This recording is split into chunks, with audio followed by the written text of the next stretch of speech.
Nagresulta sa pagkakadakip ng isang high-value individual ang isinagawang buy-bust operation ng mga otoridad sa Barangay Antipolo, Naval, Biliran.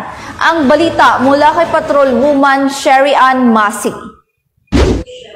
Arestado ang isang lalaking high-value individual sa ikinasang buy-bust operation ng mga operatiba sa Barangay Antipolo, Naval, Biliran. Pasado alas 3 ng hapon ng ikasang operasyon, mga tauhan ng Biliran Police Provincial Office Provincial Drug Enforcement Unit sa koordinasyon sa PIDEA 8. Nakumpiska sa suspek ang isang pakete ng hinihinalang shabu at genuine 1,000 peso bill na ginamit bilang buy-bust money. Mahaharap ang suspek sa kasong paglabag sa Section 5, Article 2 ng RA 9165 o Comprehensive Dangerous Drugs Act of 2002.